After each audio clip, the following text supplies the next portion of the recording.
kind of a special look of Mohenjo Daro. Uh, the journey of making this film has been quite tough uh, because it has been long. The research and development has been long. Every stage of making this movie has been quite detailed and taxing, but a very enjoyable journey. You know, at the outset, I must say that I am not a historian, and neither am I an archaeologist.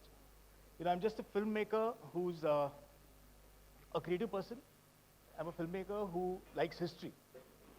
And I try and do as much research as I can on the scripting stage to make it as accurate, as close to what the status was at that time. Uh, Also, when you decide to make a movie like this, you know, it's a huge opportunity. So I'm very thankful that I got this opportunity to make this film on our very first civilization, a civilization that we know very little about. It's only a lot of speculation. And I'm thankful I got the opportunity, and the opportunity came to me in the form of, firstly, Hrithik Roshan, and secondly, UTV Motion Pictures. Without their support, we couldn't have made this film.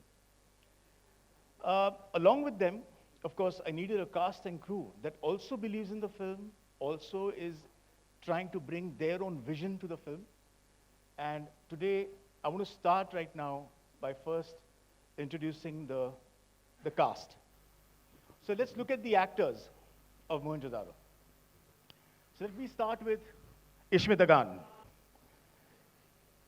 You know, if each one of us has a memory of our first film that we saw as a child. And my memory of my first movie that I saw when I was 5 years old was Aradhna. And I remember being so mesmerized by the movie and so mesmerized by Mr. Rajesh Khanna. I was of the firm belief that Rajesh Khanna made this film. He wrote it, he directed it, he sang the songs, he created everything. He was the end all of that film. Years later, I realized there's studio hota hai. You know, there must be some more crew members that must be coming in. And then when I become a filmmaker, I can feel the full force. Even today, there are so many different little departments that contribute so majorly to a film's bigness in terms of its detailing that they sometimes go unseen. So I have always got the utmost respect for my crew, apart from my cast. So today, let me now also introduce you to all those people who did their own research and brought to the table the vision of what the film should be, what the civilization should be all about. So let me start with